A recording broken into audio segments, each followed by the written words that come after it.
Episode number 68 of Red versus Blue. My name is Mike Stark. And I'm Keith Curry.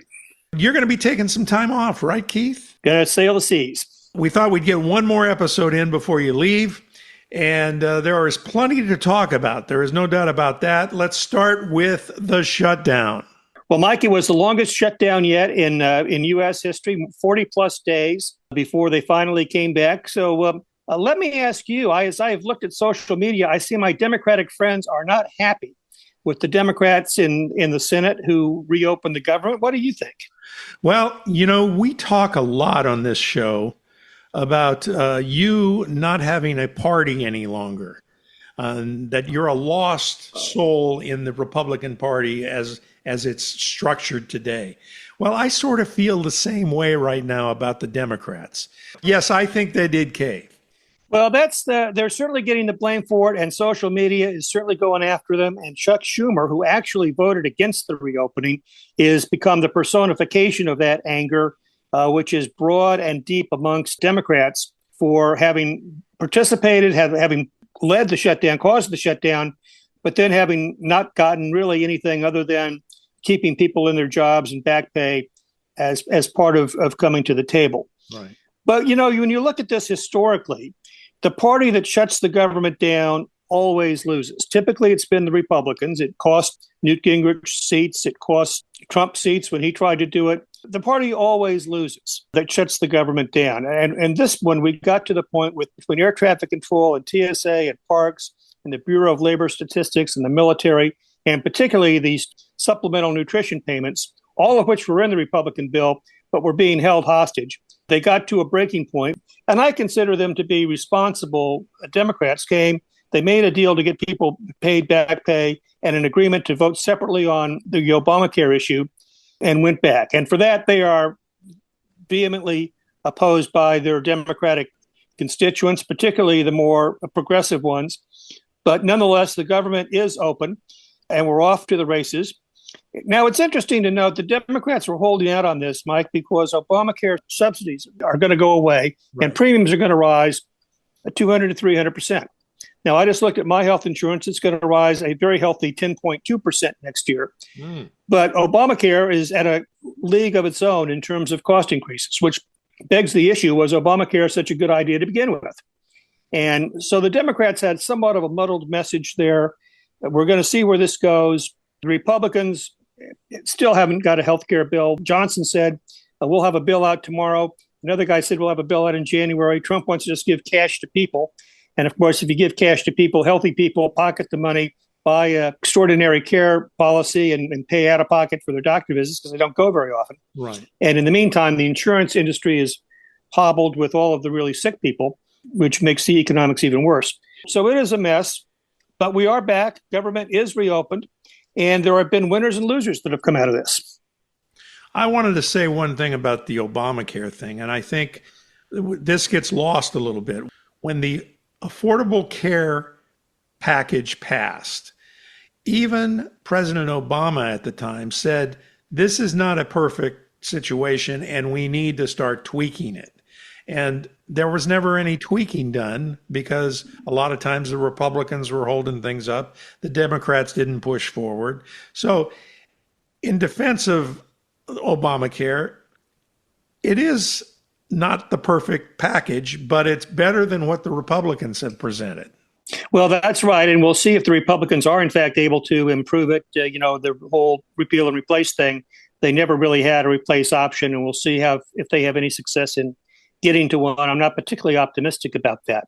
But I cited as winners the Democrats who negotiated and reopened the government. Certainly the Democrats who were on the ballot in 2025, we'll talk more about this later, they were winners because I think the shutdown helped them.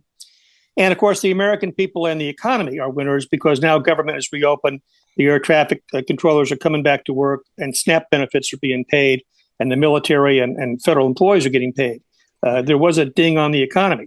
So those are the winners. There are losers. The public, even though the shutdown was caused by the Democrats, the Republicans, because they're in charge, took most of the blame. Trump in particular reinforced the perception that he is the chaos president and his, tossing off solutions of sending out checks or ordering people back or paying $10,000 bonuses clearly showed that he had no real solution, no real answer, and he never really negotiated in any kind of way. So I think he's a loser. I think Hakeem Jeffries, the Democratic leader, was a loser. He held to his guns, but he is very wooden in his press conferences. He couldn't move off of his talking points. Charlemagne the God called him a Chuck E. Cheese Obama wannabe, and that's sort of how he looked up there. Mike Johnson, I think, was the biggest loser because he refused to call the House back in session because he didn't want the discharge petition to be signed on the Epstein files, which we'll talk about in a bit. And he just looked foolish, coming up with various excuses that contradicted himself day after day. And the biggest loser is probably Chuck Schumer, who, despite the fact that he voted against the reopening, is blamed for 8 Democratic senators crossing the aisle and voting, and a lot of calls for his head. And he joins a distinguished fraternity of Mitch McConnell and John Boehner and Paul Ryan and other legislative leaders who have done the right thing only to see their party turn on them and decide that they wanted to move on. So welcome to the club, Chuck. Let's move on to the election of 2025, which we talked about, I think, last time briefly. But what are the long-term effects of what happened last month? Well, of course, long-term in politics is about the next election cycle, but it was a whooping for the Republicans. There's no doubt about that. We thought they may win the attorney generalship in Virginia because the guy had advocated killing people, but that was not enough. He won. So it was a clean sweep across the board, pretty much everywhere for the Democrats. A lot of my Republican friends I see on social media are picked up the line of, this is just blue states being blue. Right. There's really nothing to see here. It's just, reversion to the mean. But if you look at the numbers closer, Mike, you see that that's really not the case. In Virginia, 13 Republican-occupied House seats. The Republicans had won that elections, had been flipped over, now giving the Democrats a supermajority in Virginia, a swing state. 2 Mississippi state Senate seats were flipped. That eliminates the supermajority of the Republicans in the Senate. First time in about 20 years that's been the case. 7 seats in the legislature in Pennsylvania, where Democrats only have a 2-point statewide registration advantage, were flipped. And in addition to that, in Pennsylvania, 3 Supreme Court justices were confirmed. It was a yes-no vote. Again, a 2 percentage point or Democrat advantage over the Republicans. Those guys won their elections by 22 points in a swing state. In Georgia, they elect a public service commission statewide. 2 Democrats were elected, the first 2 non-federal Democrats elected in more than 20 years statewide in Georgia. They received 63% of the vote. The Virginia Republican Party had the governorship in Virginia. It flipped. And of course, 63% of voters voted for Prop 50 in California. It was everywhere a referendum on Donald Trump. He lost. Very disconcerting for Republicans is that they lost big among young males, among Hispanics, and among blacks. All of the gains that Trump had evidenced in the last election really were eliminated. And that creates a very sobering picture for Republicans looking into the 2026 elections. Now, I will say this, Mondami did win it. The socialists had a good night. Mondami won in New York. A woman won in Seattle, beating a Democratic incumbent as a socialist. They almost won Minneapolis. Jacob Frey, the mayor there who had been there since George Floyd, had several candidates running to his left, and he barely kept his seat. The woman in Seattle won by about 1,800 votes. But that's a warning for the Democrats. Socialists are on the rise across the country. The whole idea that Mississippi had these changes, which is, I don't think you get any redder a state than Mississippi, do you? No, you do not. So it's very sober. It should be a very sobering and warning election for Republicans coming up. However, I've heard many pundits say it's all about the economy at this point. If suddenly the Republicans can turn the economy around, if Trump can turn the economy around, people can see prices lowering and all of that, then they might have a fighting chance in the midterms, don't you think? Sure, except the Republicans' position, according to President Trump, is that the economy is great today. And much like Joe Biden, that's out of sync with what people's personal perceptions are. And unless they come to terms with that, and J.D. Vance was on TV today, basically contradicting. He says it's going to take some time. Well, golly gee, I thought it was already fixed. The president said that just yesterday. Right. So they've got some messaging issues of their own to deal with. Apparently, his strategy for improving the economy is, as it's always been, he's going to remove the tariffs he just put on. So we're removing the tariffs on Brazilian coffee. We just reduced the tariffs on Swiss chocolate and watches. We'll reduce more tariffs on foodstuffs to try and bring prices down, but he's just fixing problems that he himself caused. I guess as a Democrat, or as someone who generally votes Democrat, which is me, I shouldn't be overly concerned, because it sounds like the Republicans are shooting themselves in the feet enough that maybe the Democrats could squeak it out no matter how bad they are. Well, I will just say that if the leadership you're anticipating is coming from the administration, it's hard to see it, because they are at their own throats, and they are cross purposes, tariffs and the taxes and the immigration restrictions. None of that is helping the economic growth in the economy. And it's, they've got to fix it by stop doing what they're doing. And of course, healthcare, which we've already discussed. Right. That's a really important issue with a lot of folks. I do know that. Right. The one victory Democrats are going to get is that they now have Trump owning the healthcare issue. And so he is going to get the blame if it doesn't get fixed. Right. And it's not an easy thing to fix, as we found out over the years. If someone thinks that someone being Donald Trump, they can fix it without any problem, I think they're going to come to a rude awakening.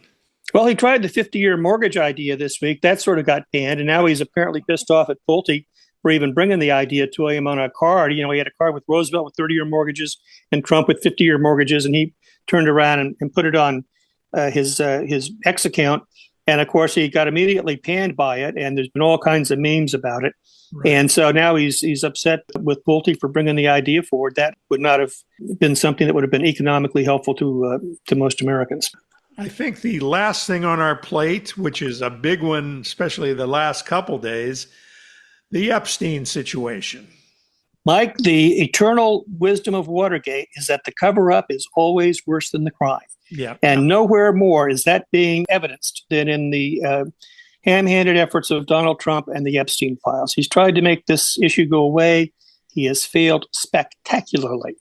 This week, the Democrats released 4 emails. They didn't come, by the way, from the FBI or the Justice Department. They came from the Epstein estate. One of them had Epstein and Maxwell discussing Trump with a girl and how many times they've been together, and they've been out at the house together. That caused the Republicans to release 23,000 emails, of which apparently Donald Trump has mentioned thousands of times. I will just point out an email from Epstein to the Russian United Nations ambassador, Vitaly Churkin, where he suggests that he has Lazarov, the Soviet Russian foreign minister, call me for tips on Trump. Now, just think about that. Epstein is telling the Russian ambassador to tell the Russian foreign minister to call me, and I'll tell you what you need to know about Trump before he sits down with Putin. What are we trying to hide here? Well, that might be one of them. Apparently, there was a lot of emails back and forth with Trump supporters Steve Bannon and Tom Barrett. There was emails discussing Epstein passing on a 20-year-old woman to Trump. Now, that's corroborated by one of the stories in the birthday book. So I personally never believe that we're going to see Trump with underage girls, but I think we're going to see him pretty well documented with a 20-year-old that's a joint Epstein-Trump girlfriend. Michael Wolff was sent an email. He's a reporter. He's written several books now on this. By Epstein says, would you like pictures of Donald Trump with girls in bikinis in my kitchen? Now, I think one of those has actually already shown up on Facebook. So I think there's a lot of things there, and they're of that nature that Trump is trying to hide. It's notable, by the way, that email between Maxwell and Epstein talking about Trump in the living room with the girls many times directly contradicts the testimony of Maxwell, who said she was not aware of anything untoward with Trump or that they were ever together and did anything with any of the girls. So that's not helping her effort to get out of Club Fed. Today, a raging Donald Trump ordered the Justice Department to investigate the Democrats mentioned in the files. The interesting thing there is back in July when Pam Bondi and Kash Patel said, there's nothing to see in the files, we're not going to release them, there's nothing there. They said there's no prosecutable evidence of anybody in the files. Right. So the problem with lying is you have to remember what you said the last time. And Trump failed to do that here. So we've got some problem. They tried to keep the discharge petition from being signed. They invited Lauren Boebert to come to the Situation Room. The reason why they had the meeting there is because you can't bring a recording device into the room. And apparently nobody wanted to go on record as to what they were going to tell Lauren. To her credit, she stayed on the petition. The new congresswoman from Arizona was finally sworn in by Mike Johnson. There are now 218 petitions on the discharge petition, and it will be voted on to release the full file next week. Mike, the over-under on Republicans who support this is now 100 members. So for all of the Trump keeping everybody off the discharge petition except for the brave 5 people or 4 people who did, there'll be 100 Republicans who vote for it. It'll likely be a veto-proof majority of the House of Representatives. Oh, wow. It will then go to the Senate, and John Thune, who is a very savvy Senate leader, will be tasked with bollocksing that up. And at this stage, with even the most conservative commentators calling for just staunch the bleeding and release it because everybody knows what the correct thing to do politically is, he's going to have a hard time. And in the Senate, you've got senators like Collins and Murkowski and Ernst and Tillis and Paul and even McConnell now, who's looking for one last way to get back at Trump, who might very well join with the Democrats to see that it's released. So the smart thing to do, and the thing that Trump has been advised to do, is to simply release it all now and get it out there. And just to keep everybody's mind in focus, last week we talked about the poll of what the public thinks about this issue. 77% of Americans support full release. That's 84% of Democrats, 83% of independents, and 67% of Republicans, which include the MAGA base. So Trump has got himself positioned against his own base. It is not a politically sustainable position. And sooner or later, and again, this batch of documents came from the estate. The estate has got a lot more documents. Yeah. I mean, here's a question. Trump has said he kicked Epstein out of the Mar-a-Lago club. Epstein says he was never a member. Now, that's an easily provable fact. His estate has his banking records. Did he have a dues check? Sure. Was he on the roster at Mar-a-Lago? Did other people see him at Mar-a-Lago? That can be proven one way or the other.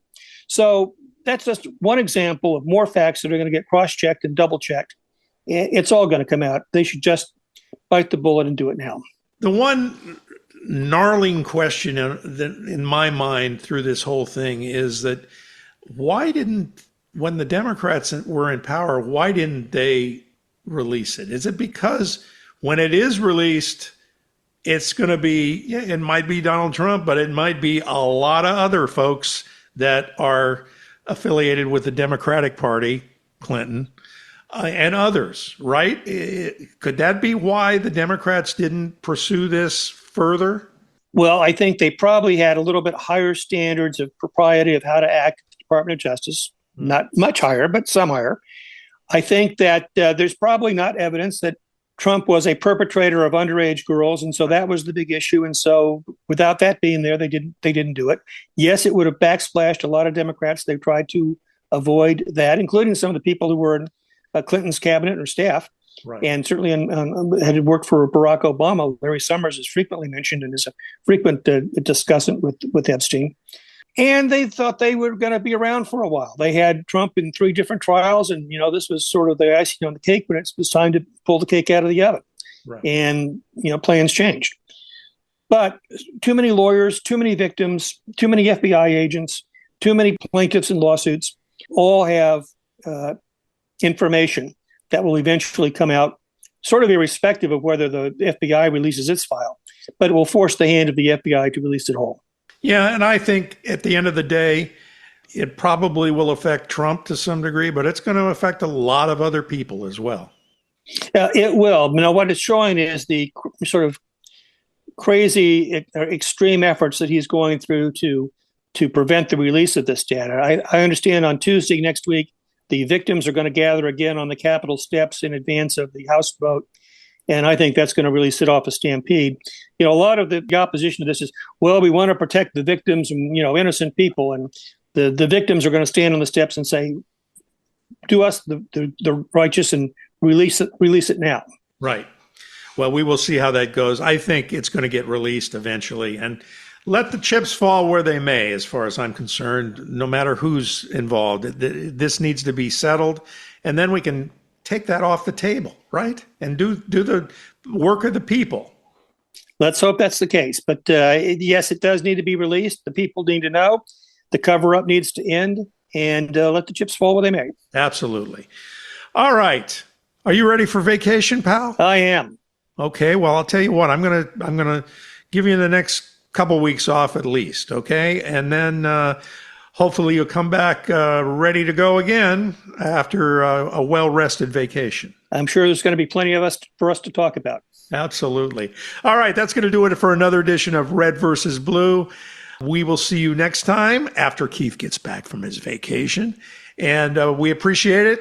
Like our Facebook page. Tell your friends about the show. The show is building momentum, believe it or not, and we're happy about that. And we will be back again soon with another edition of Red versus Blue. Bye, everybody.